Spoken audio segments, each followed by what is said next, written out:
En el año 1303 antes de nuestra era, mientras las aguas del Nilo inundaban las tierras de Egipto con su fertilidad anual, nació un niño destinado a convertirse en la personificación misma del poder absoluto.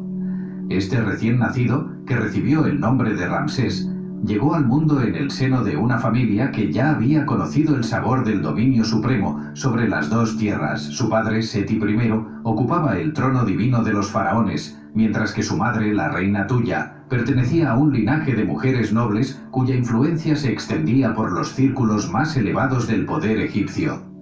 La época en la que este niño abrió sus ojos por primera vez correspondía a la 19ª dinastía del Imperio Nuevo, un período en el que Egipto había alcanzado un esplendor sin precedentes, recuperándose de las turbulencias que habían sacudido el reino durante generaciones anteriores.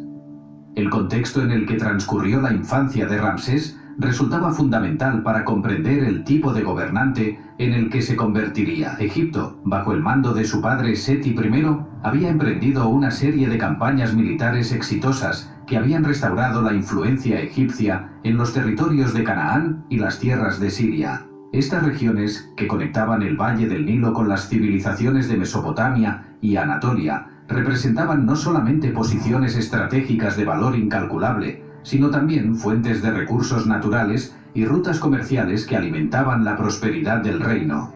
Sin embargo, en el horizonte norte se cernía una amenaza que desafiaba la hegemonía egipcia con creciente determinación. El Imperio Hitita, una potencia militar formidable que controlaba las vastas extensiones de Anatolia y competía ferozmente por el dominio de Siria septentrional.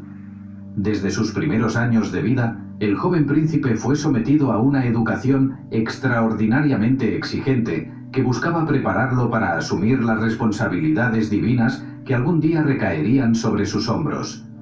Los tutores más sabios del reino fueron convocados para instruirlo en las artes de la guerra, disciplina considerada esencial para cualquier faraón que aspirara a defender y expandir las fronteras de Egipto. Al mismo tiempo, los sacerdotes más eruditos le enseñaron los complejos rituales religiosos que vinculaban al faraón con los dioses, transformándolo en el intermediario único entre el mundo terrenal y el reino divino.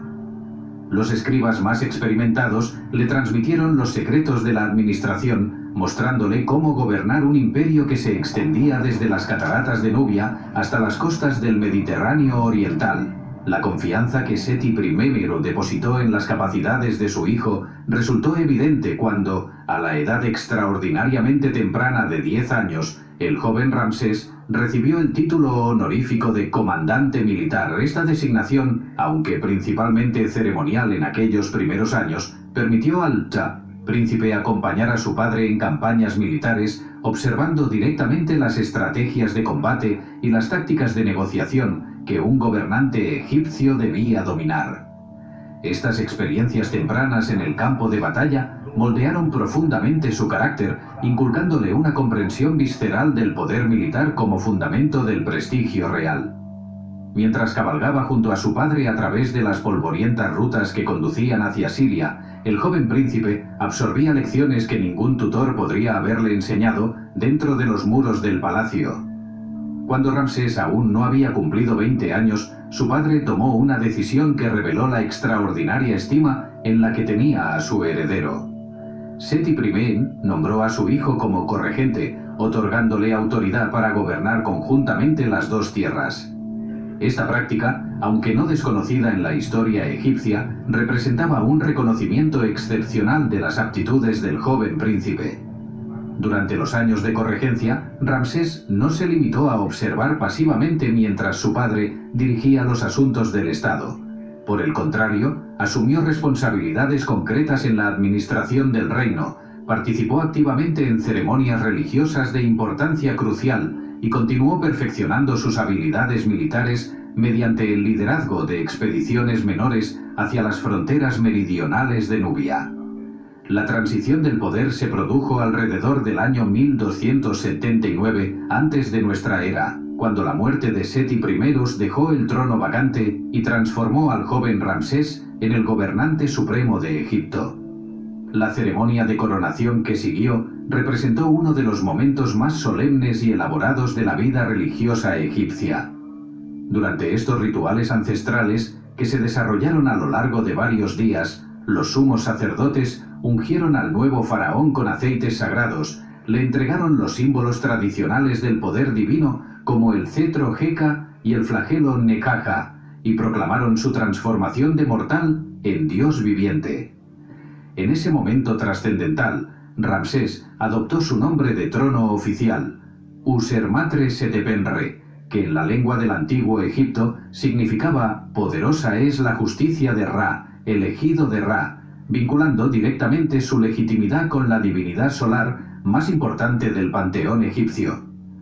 Desde los primeros momentos de su reinado, el nuevo faraón demostró una ambición que superaba incluso la de sus predecesores más ilustres. Una de sus decisiones iniciales consistió en el establecimiento de una nueva capital para el reino, un movimiento que reflejaba tanto consideraciones estratégicas como el deseo de crear un centro de poder que llevara su propia marca distintiva. Esta nueva ciudad, conocida como Pi Ramsés, que significaba la casa de Ramsés, fue construida en el delta oriental del Nilo, una ubicación cuidadosamente seleccionada que ofrecía ventajas múltiples. Su posición geográfica permitía controlar eficazmente tanto las rutas marítimas del Mediterráneo como los caminos terrestres que conducían hacia Asia, facilitando así la proyección del poder egipcio hacia los territorios del norte, donde la influencia hitita representaba un desafío constante. La construcción de Pi Ramsés no constituyó simplemente un proyecto arquitectónico, sino una declaración política de primer orden. La ciudad fue diseñada para rivalizar en esplendor con las antiguas capitales egipcias de Memphis y Tebas, incorporando templos magníficos dedicados a las principales divinidades del panteón, palacios reales de dimensiones extraordinarias y cuarteles militares capaces de albergar guarniciones considerables. Los mejores artesanos del reino fueron convocados para decorar estos edificios con pinturas murales que celebraban las glorias del nuevo faraón, mientras que escultores habilidosos tallaron estatuas colosales que proclamaban su poder divino. La ubicación de la capital en el delta también reflejaba una reorientación estratégica del reino hacia el norte, reconociendo que las principales amenazas y oportunidades para Egipto ya no provenían exclusivamente del sur nubio, sino cada vez más de las civilizaciones que prosperaban en el levante mediterráneo y más allá. La estructura de la familia real que Ramsés estableció durante estos años iniciales seguía las tradiciones poligámicas de la realeza egipcia, pero alcanzó proporciones verdaderamente excepcionales. Su primera gran esposa real, Nefertari, ocupaba la posición más elevada en la jerarquía matrimonial del faraón. Esta mujer extraordinaria, cuyo nombre significaba la más bella, no era simplemente una consorte decorativa, sino una figura de considerable influencia política y religiosa. Los relieves y las inscripciones de la época la representan participando activamente en ceremonias estatales, intercediendo ante las divinidades en nombre del reino y acompañando al faraón en ocasiones diplomáticas de importancia crucial. La devoción que Ramsés sentía por Nefertari quedó inmortalizada en el templo menor de Abu Simbel, que dedicó específicamente a ella y a la diosa Hathor, un honor extraordinario que pocas reinas egipcias habían recibido. Sin embargo, Nefertari no fue la única esposa del faraón. Siguiendo las costumbres de la realeza egipcia y las necesidades diplomáticas del imperio, Ramsés contrajo matrimonio con numerosas esposas secundarias, algunas de ellas princesas extranjeras cuyas uniones sellaban alianzas con reinos vecinos. Entre estas esposas se encontraba Isetnofret, quien también llevó el título de Gran Esposa Real y dio a luz a varios de los hijos más prominentes del faraón, incluyendo a su eventual sucesor.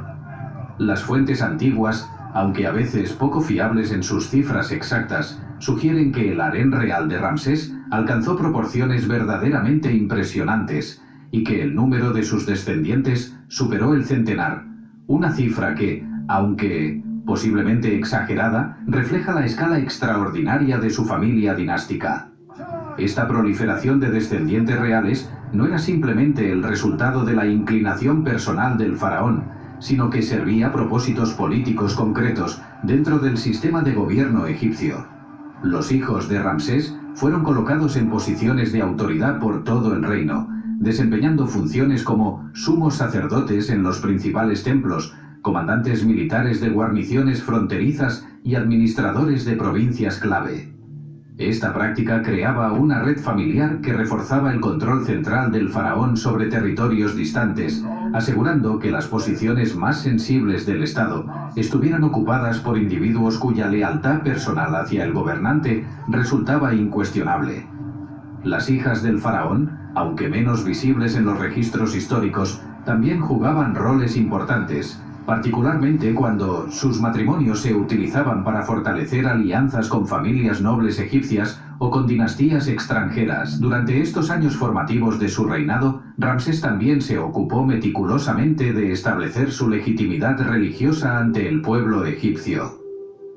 Los faraones del Imperio Nuevo no gobernaban simplemente como monarcas seculares, sino como intermediarios divinos cuya autoridad emanaba directamente de los dioses. Para reforzar esta conexión sagrada, el nuevo faraón participaba regularmente en elaboradas ceremonias religiosas en los grandes templos de Egipto, donde aparecía ante los sacerdotes y el pueblo como la encarnación terrenal de Horus, el dios halcón, asociado con la realeza divina.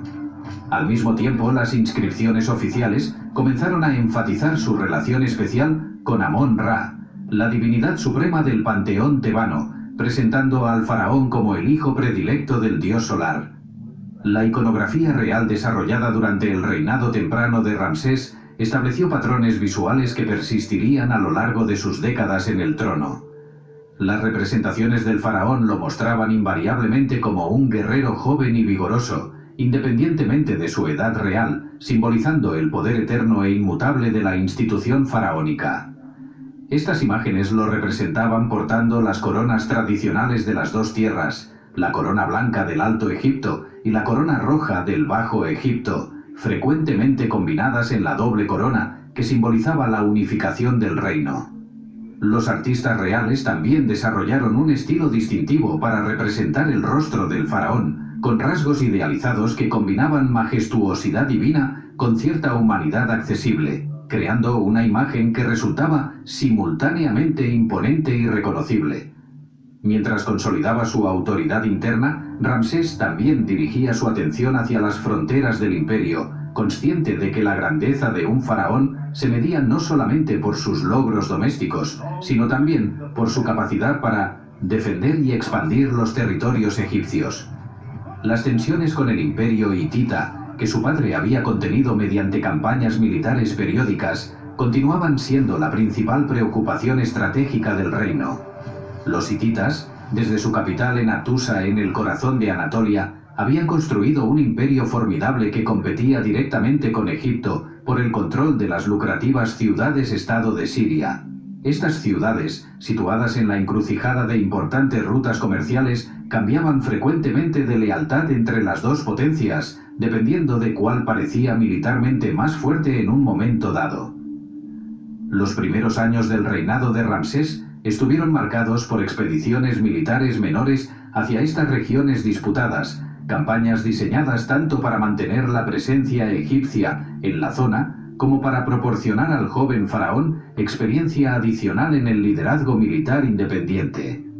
Estas operaciones también servían para recordar a los gobernantes locales que Egipto no había abandonado sus reclamaciones sobre sus territorios, a pesar del cambio de faraón.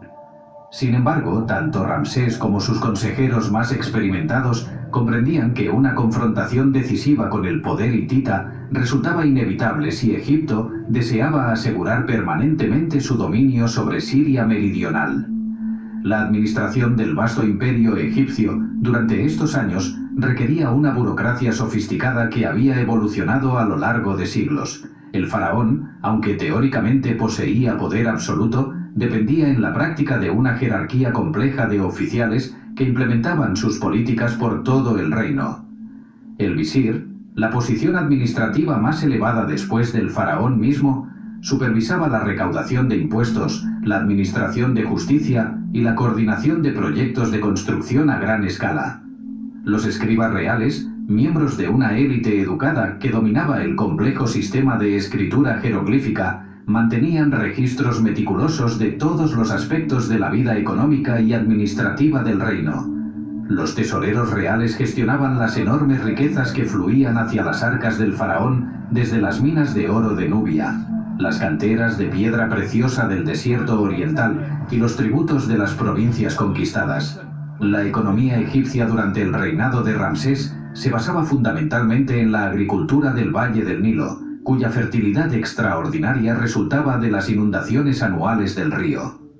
Este ciclo natural, que los egipcios consideraban un regalo de los dioses, permitía la producción de excedentes agrícolas sustanciales que sostenían no solamente a la población campesina, sino también a las clases no productoras: sacerdotes, soldados, artesanos y administradores.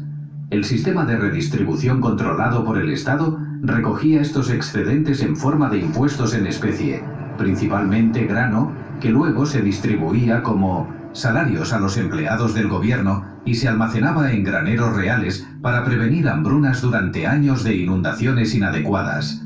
El comercio exterior complementaba la producción interna, conectando a Egipto con una red de intercambios que se extendía desde el África subsahariana hasta el Mediterráneo oriental y más allá.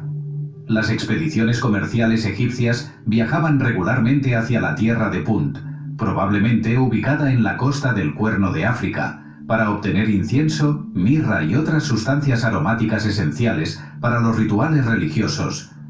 Hacia el norte, los comerciantes egipcios intercambiaban grano, papiro y productos manufacturados por madera de cedro del Líbano, lapislázuli de Afganistán y productos artesanales de las ciudades comerciales fenicias. Este comercio no solo enriquecía al reino, sino que también exponía a la élite egipcia a las culturas e ideas de otros pueblos, aunque los egipcios generalmente mantenían una actitud de superioridad cultural hacia los extranjeros, a quienes consideraban inferiores a la civilización del Valle del Nilo. La religión permeaba todos los aspectos de la vida egipcia durante esta época, y el faraón ocupaba el centro mismo del sistema religioso como sumo sacerdote supremo de todas las divinidades. Aunque en la práctica delegaba la mayoría de las funciones sacerdotales diarias en el clero profesional, Ramsés participaba personalmente en los festivales religiosos más importantes del calendario egipcio.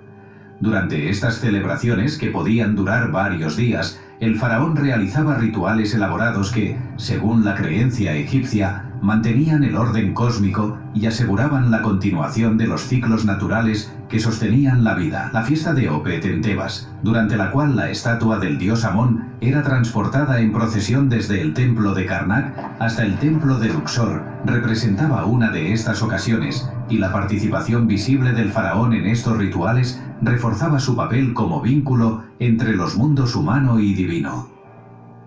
Los templos egipcios de esta época funcionaban no solamente como centros religiosos, sino también como instituciones económicas de enorme importancia.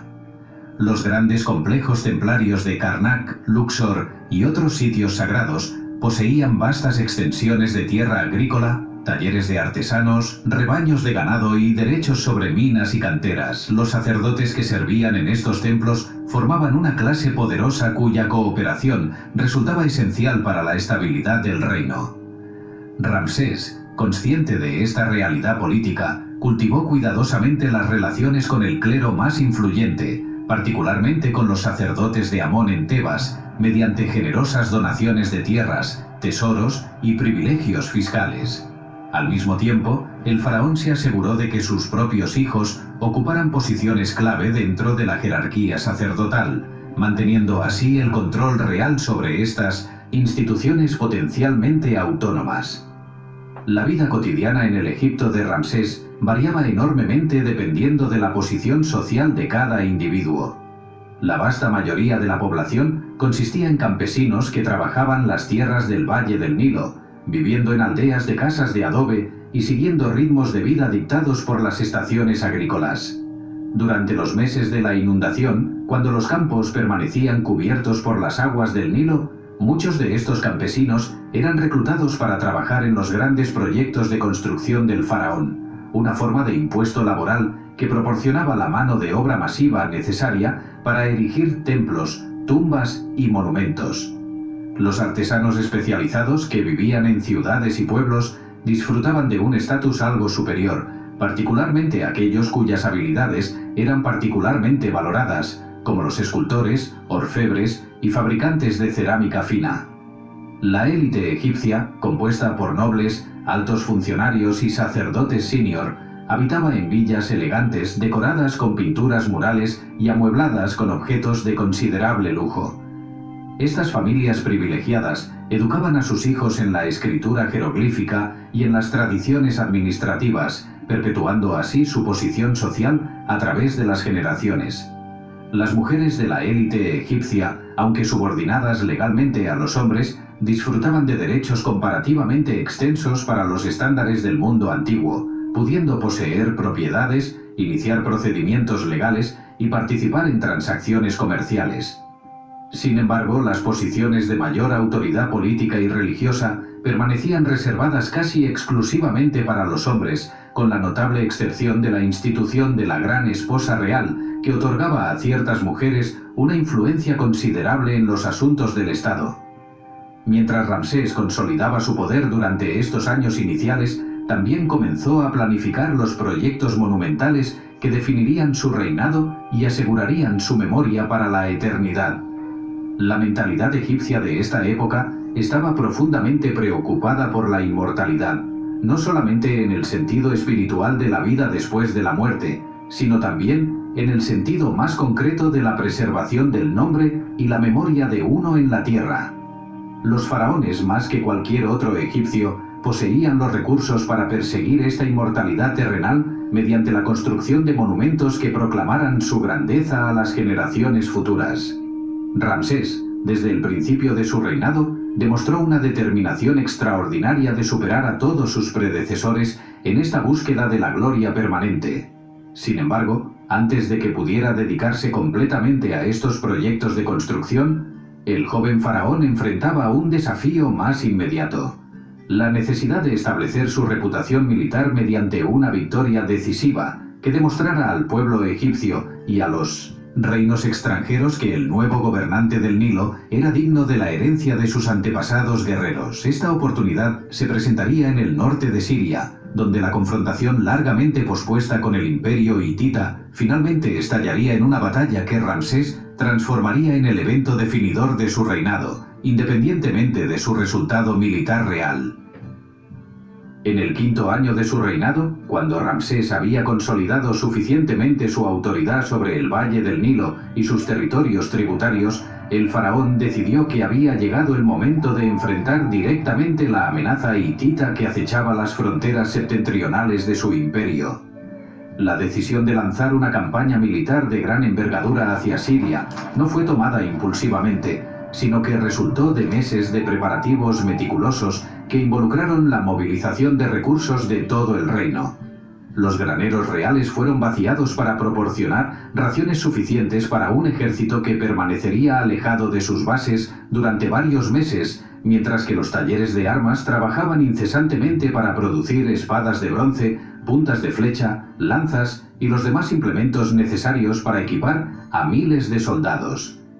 Los establos reales reunieron los carros de guerra ligeros que constituían el arma de choque del ejército egipcio, junto con los caballos entrenados que los arrastraban a través del campo de batalla a velocidades impresionantes. El ejército que finalmente marchó hacia el norte en el año 1274 antes de nuestra era representaba una de las fuerzas militares más formidables que Egipto había reunido en décadas. Las estimaciones modernas, basadas en las inscripciones antiguas y el análisis de las capacidades logísticas de la época, sugieren que Ramsés comandaba aproximadamente 20.000 hombres, una cifra enorme para los estándares del mundo antiguo. Esta fuerza no constituía una masa indisciplinada, sino que estaba cuidadosamente organizada en 4 divisiones principales, cada una nombrada en honor a una divinidad egipcia importante: la división de Amón, que llevaba el nombre del dios supremo de Tebas y probablemente incluía a las tropas más experimentadas; la división de Ra, dedicada al antiguo dios solar de Heliópolis; la división de Ta, que honraba al dios creador de Memphis; y la división de Set, consagrada a la controvertida divinidad del desierto y las tormentas. Cada una de estas divisiones operaba bajo el mando de oficiales veteranos que habían servido bajo el padre de Ramsés, hombres cuya experiencia militar compensaba la juventud relativa del faraón. La ruta que el ejército egipcio siguió hacia el norte atravesaba territorios que habían sido escenario de incontables campañas militares a lo largo de los siglos. Desde Pi-Ramsés en el delta oriental, las columnas de soldados marcharon a través del Sinaí, esa península árida que servía como puente terrestre entre África y Asia.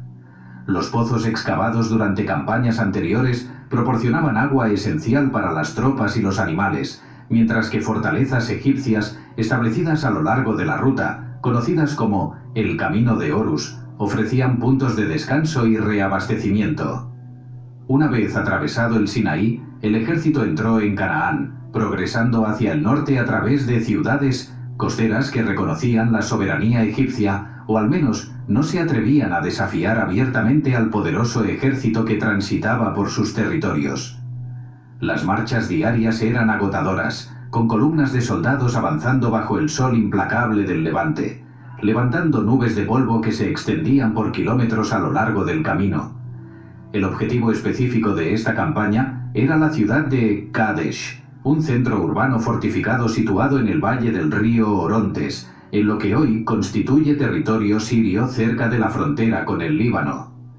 Kadesh ocupaba una posición estratégica excepcional que controlaba las rutas comerciales entre Egipto y los reinos de Mesopotamia, además de servir como punto de entrada hacia las regiones montañosas de Anatolia. La ciudad había cambiado de manos múltiples veces durante las décadas anteriores, oscilando entre la dominación egipcia y la hitita, dependiendo del equilibrio de poder momentáneo. Para Ramsés, la reconquista permanente de Kadesh no solo aseguraría la frontera norte de Egipto, sino que también enviaría un mensaje inequívoco a todos los reinos menores de la región sobre quién constituía la potencia dominante en el levante mediterráneo. Sin embargo, mientras el ejército egipcio avanzaba hacia su objetivo, el rey hitita Muwatalli II no permanecía inactivo en su lejana capital de Hattusa. Los servicios de inteligencia hititas, que operaban mediante una red de informantes y aliados locales por toda Siria, habían reportado los movimientos egipcios desde sus etapas iniciales. En respuesta, Muwatalli había movilizado un ejército propio que, según algunas fuentes antiguas, podía haber igualado o incluso superado en tamaño a las fuerzas egipcias. El rey hitita había concentrado sus tropas cerca de Kadesh, preparándose para una batalla decisiva que determinaría la supremacía regional. Las fuerzas hititas incluían no solamente a los guerreros anatólicos que formaban el núcleo del ejército imperial, sino también contingentes proporcionados por los numerosos reinos vasallos y aliados que reconocían la autoridad hitita, creando una coalición internacional formidable que esperaba interceptar el avance egipcio. La confrontación que seguiría ha sido documentada con un detalle extraordinario en múltiples fuentes egipcias, particularmente en las inscripciones monumentales que Ramsés posteriormente ordenó grabar en los muros de varios templos por todo Egipto. La versión más completa de estos eventos se encuentra en el llamado Poema de Pentaur, un texto épico que narra la batalla desde la perspectiva egipcia, junto con los relieves pictóricos que acompañan estas inscripciones, mostrando visualmente los momentos dramáticos del enfrentamiento.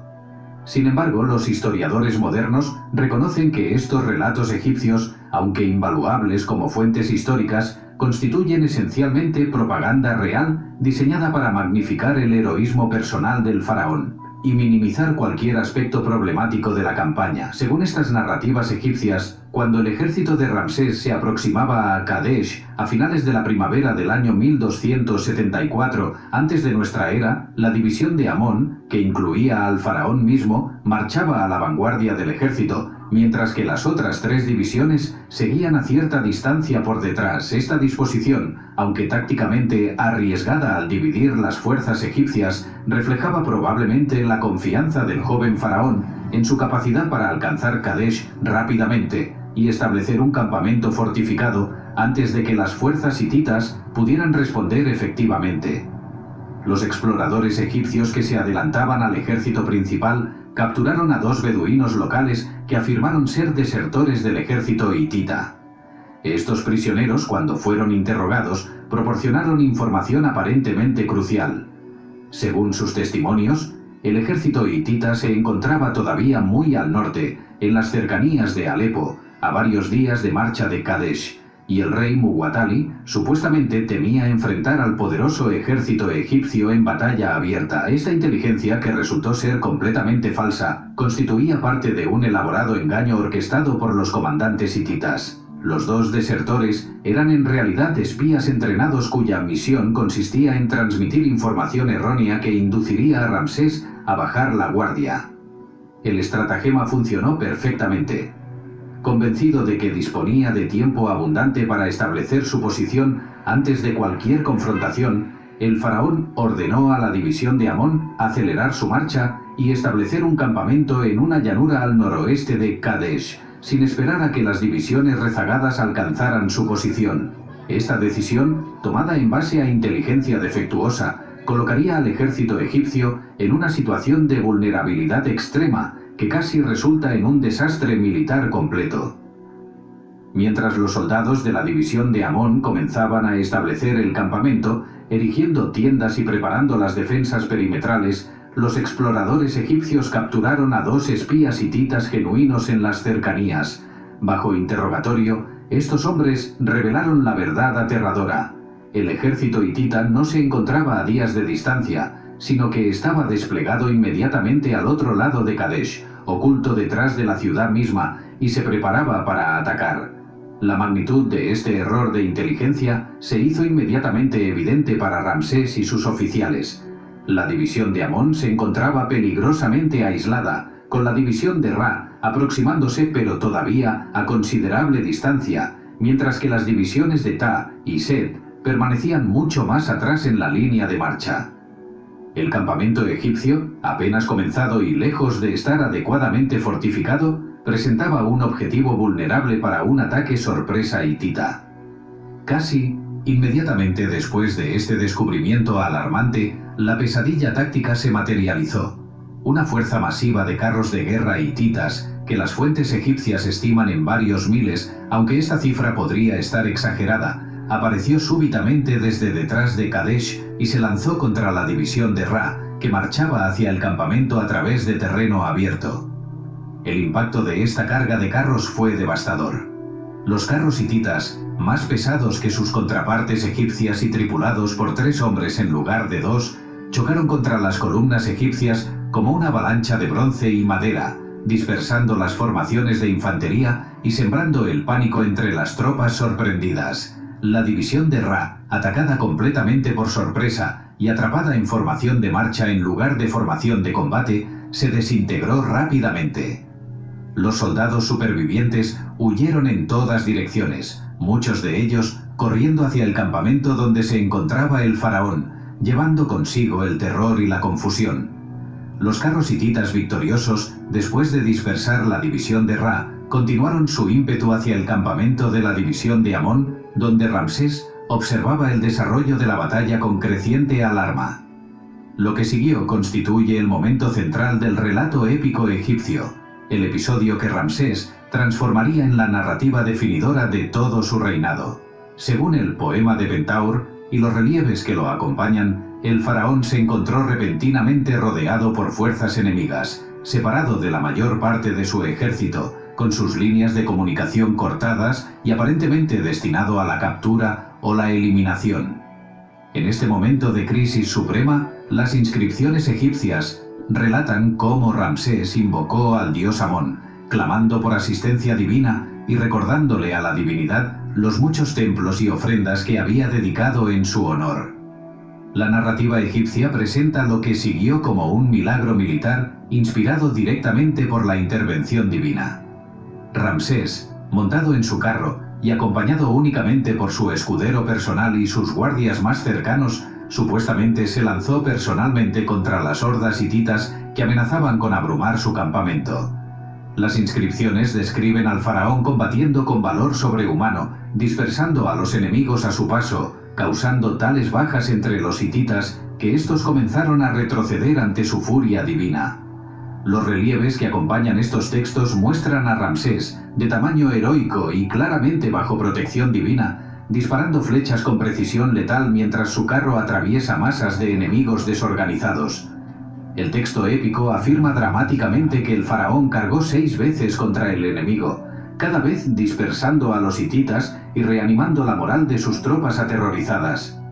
Los historiadores modernos, al evaluar estas afirmaciones extraordinarias, deben equilibrar el evidente valor propagandístico de las fuentes egipcias con la probabilidad histórica de los eventos descritos. Resulta indudable que Ramsés participó personalmente en el combate, como se esperaba de cualquier faraón guerrero, y que demostró considerable valentía personal bajo circunstancias extremadamente peligrosas. Sin embargo, la presentación egipcia de un faraón casi solitario, derrotando un ejército enemigo entero mediante puro heroísmo individual, constituye claramente una exageración épica. Lo que probablemente ocurrió, según el análisis de los estudiosos modernos, fue que la situación crítica en el campamento egipcio se resolvió mediante una combinación de varios factores que operaron simultáneamente.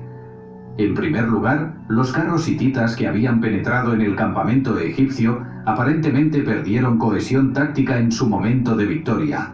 Las tripulaciones de los carros, en lugar de mantener su formación y presionar su ventaja, comenzaron a saquear el campamento egipcio, recolectando botín y dispersándose en busca de tesoros.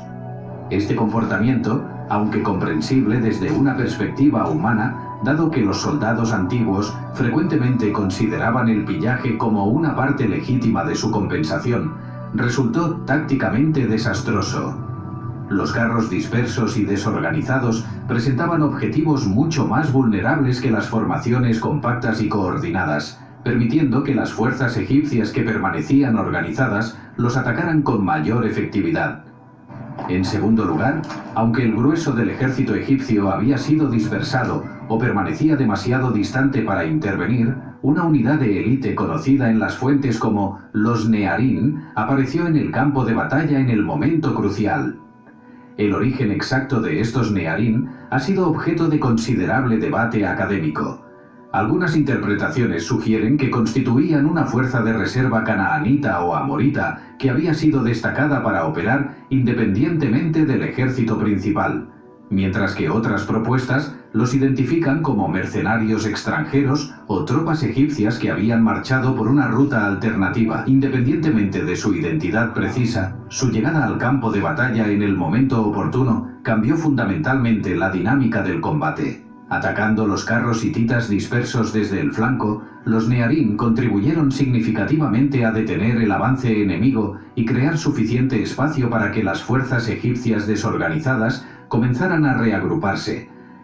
Mientras tanto, elementos de la división de Ta, que había acelerado su marcha al escuchar los sonidos del combate adelante, comenzaron a llegar al campo de batalla, reforzando la posición egipcia y disuadiendo a los hititas de renovar su asalto con plena fuerza. Lo que resulta particularmente revelador sobre la batalla de Kadesh es lo que las fuentes egipcias no dicen.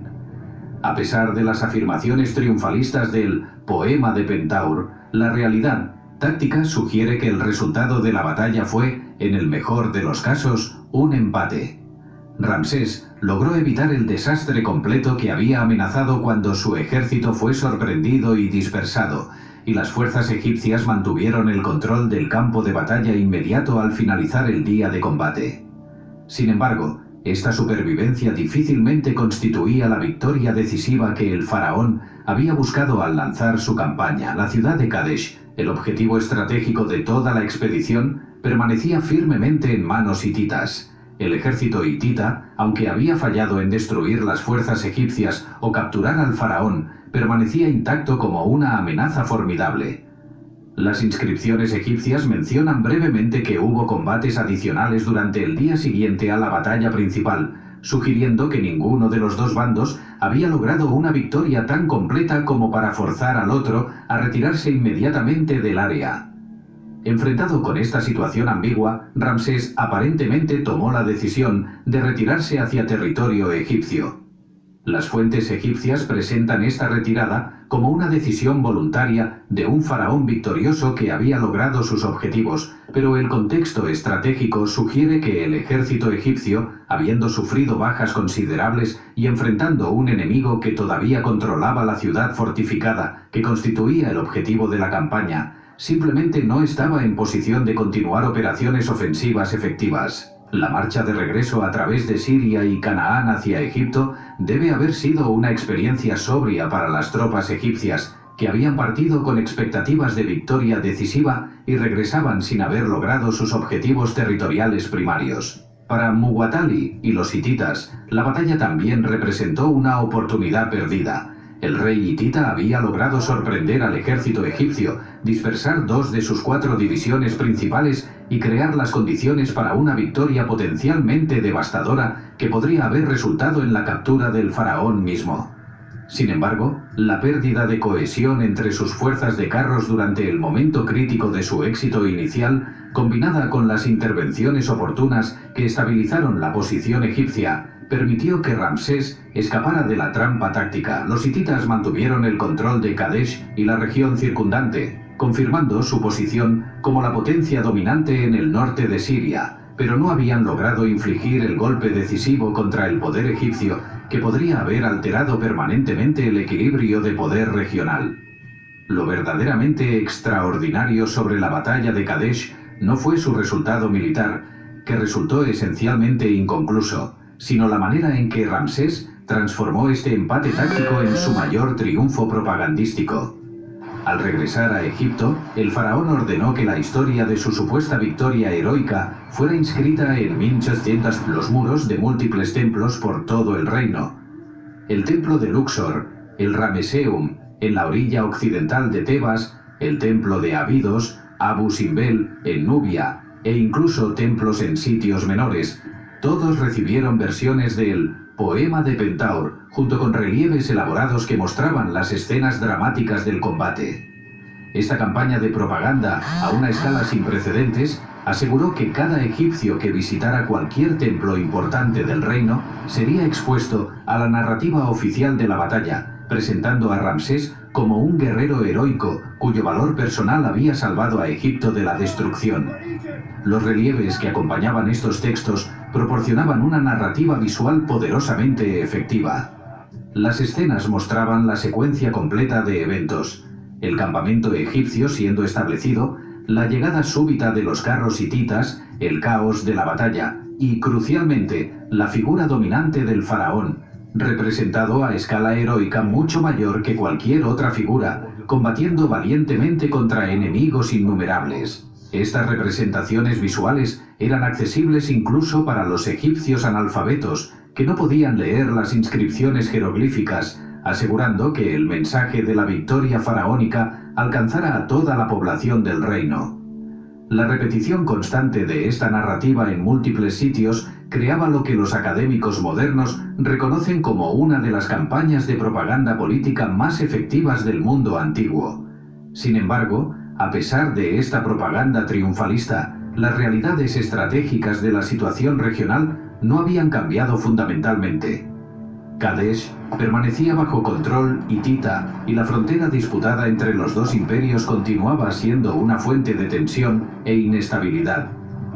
Durante los años que siguieron a la batalla, ambos bandos continuaron maniobras militares y diplomáticas en la región, con las ciudades-estado menores de Siria oscilando en su lealtad dependiendo de cuál potencia parecía más fuerte en un momento dado. Ramsés lanzó campañas militares adicionales hacia el norte durante los años siguientes, intentando consolidar las posiciones egipcias y presionar a los hititas, pero ninguna de estas expediciones logró el tipo de victoria decisiva que había eludido al faraón en Kadesh. La situación estratégica comenzó a evolucionar significativamente durante la década de 1260 antes de nuestra era, cuando cambios en el liderazgo hitita crearon nuevas oportunidades diplomáticas. Muwatalli II, el rey hitita que había comandado las fuerzas en Kadesh, falleció, y después de un periodo de disputa sucesoria, su hermano Hattusili III eventualmente aseguró el trono hitita. Este nuevo rey enfrentaba sus propios desafíos, particularmente la creciente amenaza de Asiria en el este, un poder emergente que presionaba las fronteras orientales del imperio hitita y requería atención militar considerable. Para Hattusili, una frontera sur estable con Egipto se convirtió en una prioridad estratégica que permitiría concentrar recursos contra la amenaza asiria más inmediata. Al mismo tiempo, Ramsés también tenía razones para considerar una solución diplomática en lugar de una continuación indefinida de hostilidades militares inconclusas. Las campañas repetidas hacia Siria eran extraordinariamente costosas en términos de recursos y hombres, y no habían logrado alterar fundamentalmente el equilibrio de poder en la región. Además, el faraón se encontraba cada vez más interesado en dedicar recursos a los proyectos monumentales de construcción que consideraba esenciales para su legado, y estas empresas arquitectónicas masivas competían por los mismos recursos humanos y materiales que requerían las operaciones militares continuas. Ambos gobernantes, por lo tanto, tenían incentivos prácticos para explorar una resolución negociada de sus diferencias que permitiera a cada imperio concentrarse en otras prioridades. Las negociaciones que siguieron culminaron en el Tratado de Paz firmado alrededor del año 1259 antes de nuestra era, aproximadamente 15 años después de la batalla de Kadesh. Este acuerdo, conocido en la historia como el Tratado Egipcio-Hitita o el Tratado de Kadesh, constituye un documento de extraordinaria importancia histórica. Representa el primer tratado de paz internacional del que se preservan ambas versiones, la egipcia y la hitita. La versión egipcia, inscrita en jeroglíficos en las paredes del templo de Karnak, y la versión hitita, escrita en caracteres cuneiformes en tablillas de arcilla encontradas en los archivos de Hattusa, permiten a los historiadores modernos comparar cómo cada parte presentó los términos del acuerdo a sus propias poblaciones. El tratado establecía una paz perpetua entre los dos imperios, comprometiéndose mutuamente a no atacarse y a defenderse contra enemigos comunes. Las fronteras se fijaron esencialmente donde habían estado antes de la batalla de Kadesh, reconociendo el control hitita sobre el norte de Siria, mientras confirmaban la dominación egipcia sobre las regiones meridionales de la zona. El acuerdo incluía también provisiones para la extradición mutua de fugitivos políticos, una cláusula que reflejaba las realidades de la política del cercano Oriente Antiguo, donde los disidentes y pretendientes al trono frecuentemente buscaban refugio en reinos rivales. Para sellar la alianza de manera particularmente sólida, se acordó que Hattusili enviaría a una de sus hijas para convertirse en esposa de Ramsés, un matrimonio dinástico que simbolizaría la unión de las dos casas reales en amistad perpetua. Este matrimonio diplomático se celebró con considerable ceremonia varios años después de la firma del tratado inicial. La princesa hitita, que recibió el nombre egipcio de Mazor-Neferure al llegar a Egipto, viajó hacia el sur acompañada de una procesión elaborada que transportaba su dote y regalos del rey hitita al faraón. Su llegada fue celebrada con festivales por todo Egipto, y Ramsés ordenó que el evento fuera conmemorado mediante inscripciones monumentales que describían la ocasión como evidencia de cómo incluso los grandes reyes extranjeros reconocían la supremacía del faraón egipcio. La princesa hitita se convirtió en una de las esposas del vasto harén real, aunque su posición política como símbolo vivo de la alianza egipcio-hitita le otorgaba un estatus especial que trascendía su rango formal en la jerarquía matrimonial del faraón. El tratado egipcio-hitita estableció una paz que duraría por el resto del reinado de Ramsés y más allá, permitiendo que ambos imperios disfrutaran de una estabilidad regional sin precedentes. Para Egipto, esta paz liberaba recursos considerables que el faraón podía ahora dirigir hacia lo que realmente consideraba su legado más importante: la construcción de monumentos arquitectónicos de escala y magnificencia sin igual. Durante las décadas que siguieron al tratado, Ramsés lanzó un programa de construcción que por su ambición y alcance no tuvo paralelo en la larga historia de la civilización egipcia. El proyecto más espectacular de este programa fue indudablemente el complejo de templos de Abu Simbel, excavado en la roca viva de un acantilado en Nubia, al sur de la primera catarata del Nilo. Este sitio remoto fue seleccionado deliberadamente para proyectar el poder del faraón hacia los territorios nubios del sur, recordando a las poblaciones de esa región que el poder de Egipto se extendía mucho más allá del valle principal del Nilo. El gran templo de Abu Simbel presenta su fachada más famosa: 4 estatuas colosales del faraón sentado, cada una alcanzando aproximadamente 20 metros de altura, flanqueando la entrada al templo. Estas figuras masivas, talladas directamente de la roca del acantilado, representan a Ramsés portando la doble corona de las 2 tierras, su expresión serena transmitiendo majestad divina y poder absoluto. La escala de estas estatuas es tal que las figuras de la familia real representadas junto a las piernas del faraón, que medirían varios metros si estuvieran solas, parecen minúsculas en comparación. El interior del gran templo se extendía profundamente en la montaña, con una serie de cámaras y pasillos decorados con relieves que celebraban las hazañas militares del faraón, particularmente la batalla de Kadesh. El santuario más interno del templo contenía 4 estatuas sentadas, representaciones de los dioses Ptah, Amón-Ra y Ra-Horakhti, junto con el propio Ramsés divinizado, equiparándose así directamente con las principales divinidades del panteón egipcio. Los arquitectos del templo lo diseñaron con tal precisión astronómica que 2 veces al año, durante los equinoccios, los primeros rayos del sol al amanecer penetraban directamente a través de toda la longitud del templo para iluminar estas estatuas en el santuario interior, un fenómeno que demostraba el extraordinario conocimiento astronómico y las habilidades de ingeniería de los constructores egipcios. Adyacente al gran templo, Ramsés ordenó la construcción de un templo menor dedicado a su amada esposa Nefertari y a la diosa Hathor. Este templo, aunque más pequeño que el principal, resultaba excepcional por una característica sin precedentes. Su fachada presentaba 6 estatuas colosales de altura igual, 4 representando al faraón y 2 a la reina. Esta aparente igualdad en la representación era extraordinaria en el arte egipcio, donde las figuras femeninas, incluso de las reinas, tradicionalmente se mostraban a escala mucho menor que las de los faraones.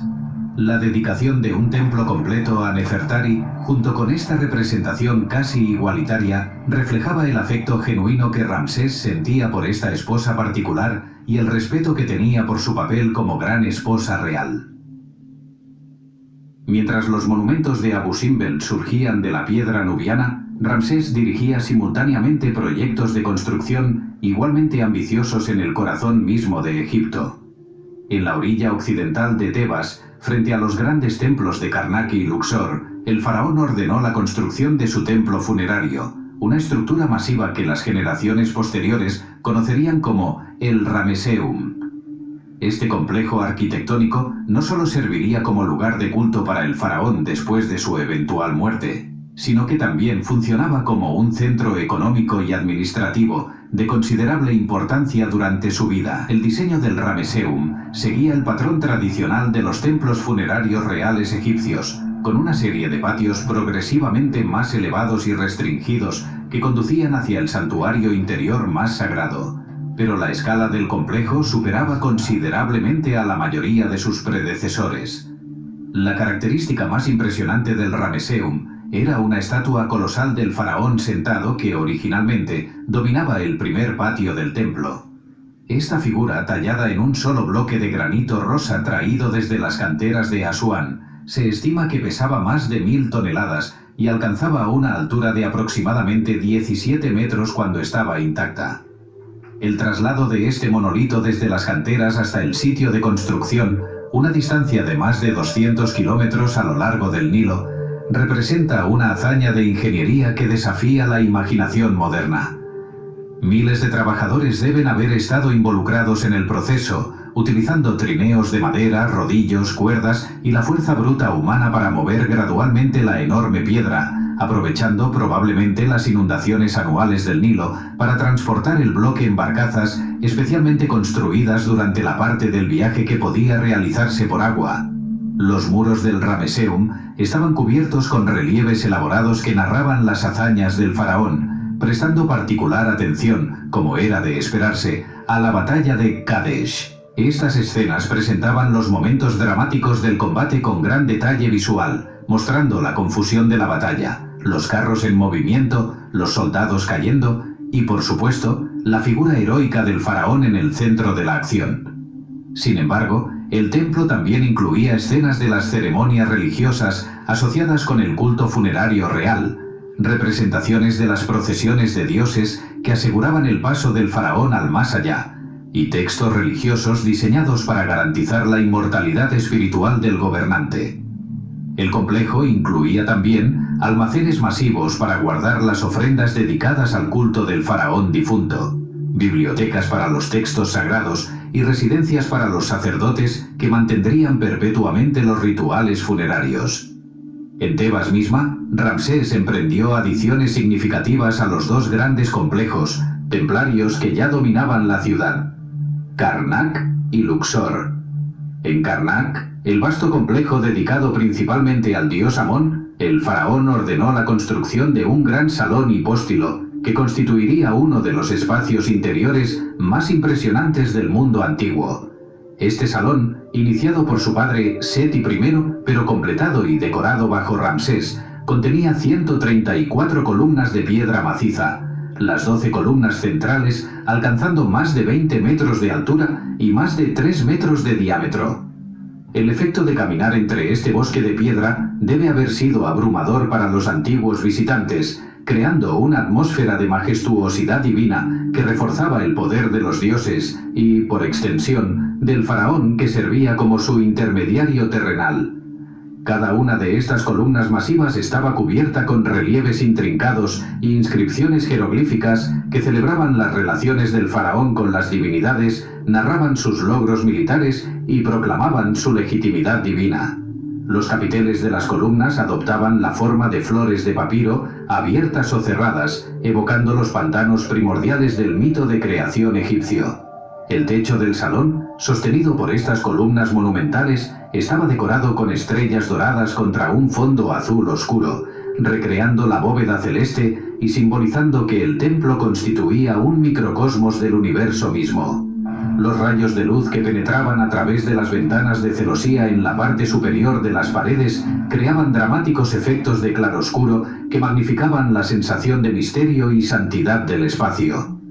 En el templo de Luxor, ubicado aproximadamente 2 kilómetros al sur de Karnak y conectado a este mediante una avenida procesional flanqueada por esfinges, Ramsés añadió un nuevo patio frontal precedido por un pilono masivo. Frente a este pilono, el faraón ordenó la erección de 6 estatuas colosales de sí mismo y 2 obeliscos de granito rosa, agujas de piedra que se elevaban hacia el cielo, simbolizando los rayos del sol divino.